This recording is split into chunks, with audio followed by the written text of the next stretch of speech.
크리스천들의 배움의 정신에 대해서 같이 연구해 보겠습니다. 우리 크리스천들에게 있어서 학습이라고 하는 것은 일반적으로 생각할 때 사람들은 성경 지식을 늘리는 것이 아닌가 이렇게 생각하는데요. 그렇지만 크리스천들에게 필요한 학습이라고 하는 것은 단순히 그 지식을 습득하는 것이 아니라 그 이상을 넘어서 우리를 변화시킬 수 있는 그 도구가 곧 학습이다라고 하는 것을 깨닫는 데 있습니다. 우리들이 살아가면서 오랜 동안 경건하고 신실한 신앙생활을 했지만 진정한 자유와 기쁨이 없었던 이유는 그 학습의 부재에 따른 그 진리를 발견하지 못했다는 것에 원인이 있다는 것이죠.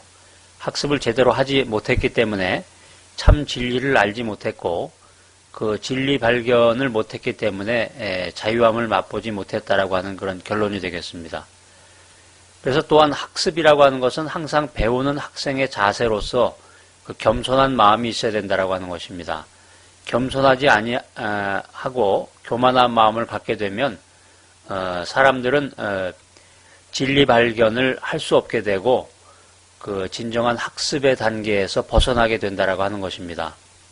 자, 그래서 우리가 이제 이런 시각에서 생각해 볼 때 학습이라고 하는 것은 단순한 그 지식의 습득의 차원이 아니구나 하는 것을 이제 깨달았을 겁니다. 그래서 학습은 궁극적으로 그 지식의 습득뿐만이 아니라 영적 훈련에 그 필요한 중요한 부분이다.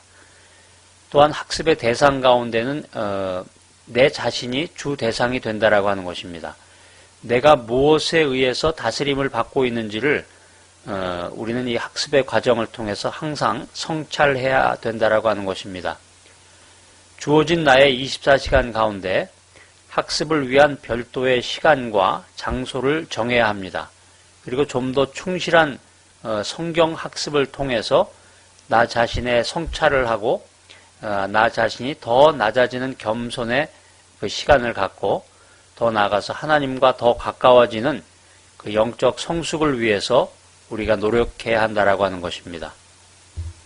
이런 관점으로 생각해 보면 학습이라고 하는 것은 우리 인간이 살아가는데 가장 중요한 것 중에 하나라고 생각이 됩니다. 왜냐하면 학습이라고 하는 것은 인간이 살아가는 문화, 사회, 교육 모든 부분에서 추구해야 되는 그런 가치이기 때문입니다.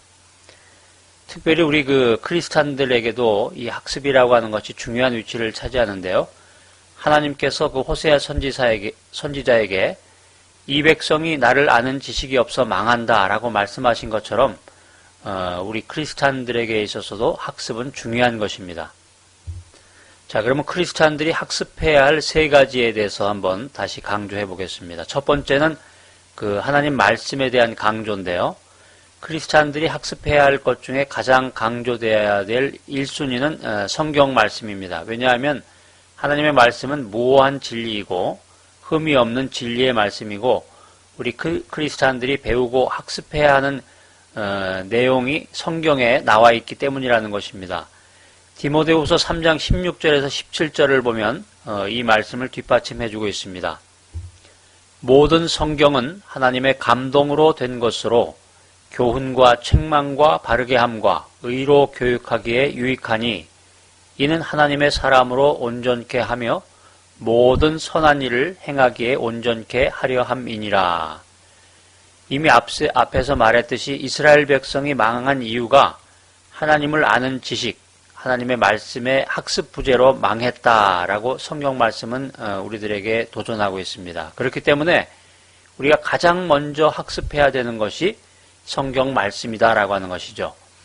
하나님의 말씀에 굳건히 선 사람은, 다시 말해서 하나님의 말씀으로 학습된 사람은 하나님께서 은혜를 주시고 승리를 주실 것이라고 확신합니다. 한 걸음 더 나가서 우리 크리스찬들이 성경을 학습하는 데 있어서는 그 방법론을 배워야 됩니다. 성경을 읽고 배움에 있어서 성경 저자의 그 생각, 그 의도를 학습하는 것이 우선순위다 라는 것을 우리들이 알아야 되겠고요. 자, 그 다음에 이제 영성의 강조 부분을 생각해 볼 텐데요. 우리가 영성이라고 할 때 되게 감성적인 그런 생각만 가지고 우리가 이해하는 경향이 있는데 영성은 감성적인 생각이 아닌가. 그렇지만 우리는 지성의 영성 부분도 또한 강조해야 된다라고 하는 것입니다. 영성이라고 하는 것은 지정의가 그 인간의 인격체를 얘기하는 지정의가 포함된 경건한 삶을 의미한다고 할 수 있겠는데요. 너무 한쪽으로 치우친 경건과 영성은 진정한 영성이 아니라는 것입니다. 그래서 진정한 영성을 가진 사람은 감성적인 것만이 아니라 지성까지도 영성으로 갖춘 사람을 의미한다라고 하는 것입니다. 그 다음 세 번째 부분은 겸손의 강조입니다. 크리스찬들이 그 학습의 단계를 숙고할 때 먼저 겸손을 생각해야 되는데, 말이 없는 책을 학습하는 자연 관찰의 첫 번째 요소는 겸손입니다. 또한 우리 자신을 학습해야 한다는 부분에서도 크리스찬은 나 자신을 겸손한 마음으로 바라보고 접근해야 되겠습니다. 어떤 학생이 그 자유주의 신학자에 대해서 토의한 일이 있었습니다. 자유주의 신학자라고 하는 그 꼬리표 하나로 모든 학생들이 그 사람의 사상을 비판했습니다. 그때 담당 교수는 한마디로 학생들의 교만함을 일깨워줬다고 합니다. 여러분이 이분을 비판하기 위해서 그분이 쓴 책을 한 권이라도 읽었습니까? 우리는 흔히 남을 비판하고 생각과 사상을 비판할 때 그 비판 대상을 정확히 알지 못하고 자기의 주장, 독선이나 편견을 펼치는 경우가 많이 있습니다.